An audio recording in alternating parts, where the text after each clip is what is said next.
Yesterday, I filed on behalf of myself, Ted Holmes, and Donna Cox a statement of contest under NRS 293.407. I also asked for a temporary restraining order to seal up all the records, the voting machines, the rolls that come off the voting machines, the vote counting machines, any paper documentation, absentee ballots, voter lists, any records of early voting, and seal them up and not let anyone touch them until someone with the authority and the forensic electronic know-how can get in there and figure out what happened. What prompted this complaint? There were some very odd things about this primary. Number one, Sam Merlino was running for office. She should have recused herself from acting as county clerk on that night and that day. There were reports of her at polling places, telling people where to go, where they could sit. There were reports of her being inside the counter the entire night the votes were counted, telling people how to work the machines. It's slow, put it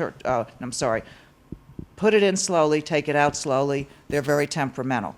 At the end of the night, everything froze, and she said, just jam it in a few times. It'll work. And sure enough, it did. It started sending the votes to Tonopah. This vote wasn't reading. We couldn't even get a reading. No voters, couldn't even turn it off. We had a report that the cartridges were pulled out of a machine before the button was pushed, polls closed, which means it was still writable when it was pulled out. There doesn't seem to be any kind of a check and balance between whether the cartridges that were read were really the cartridges from the machine. We also have a huge disparity between the vote counts on the early votes and the vote counts that were obtained at the polls where we had exit polls going, where they were being watched. At the exit poll locations on Pahrump Rudd Center, I won by 3.7%, I believe. At the manse, I won by 8.2%. At the early voting, Mr. Kent won over me by 102 votes. There is no question that I won on Election Day, only by 20 votes, but I did win. These are some odd things, and I performed a statistical analysis. I am trained in that, and the chances that these differences were due to chance alone was less than 1 in 10,000, not only for mine, but for Ted, Donna, and also someone who did not contest it, Norma Gino Paddock, who was challenging Ms. Merlino herself. This is the comparison between the exit poll data at the Root Center and the overall election data. Now, interestingly enough, the exit poll data at the Mann Center was right on line with what they got on that day. There was no differences. The data was very robust. Also, the data for the other candidates was very similar.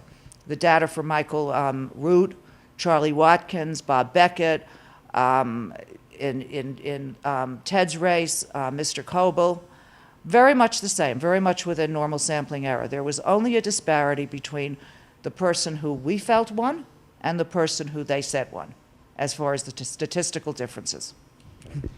Now, of course, one could make the argument your actions are a result of sour grapes because you lost the election. Not really. I'm perfectly happy to have my comfortable home office and go on with my life. I did this for the people of this town, and I'm doing this for the people of the town.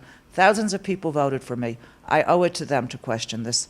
I'd be more than happy just to say, oh, well, I lost. But I just don't feel that's the truth. Real quickly, back to Nye County Clerk Sam Merlino. Isn't that her job to oversee what's going on at the polls on Election Day? Well, and it's a judge's job to rule on a case, to sit behind the bench. But if his wife is suing somebody, he recuses himself. And she had a duty to recuse herself from an election where she was a candidate. To me, this is a no-brainer. I don't know how she was even permitted to vote, to count the votes on this election, where her very election, her very seat, her job was up for grabs. How did that happen? That alone is reason to question it.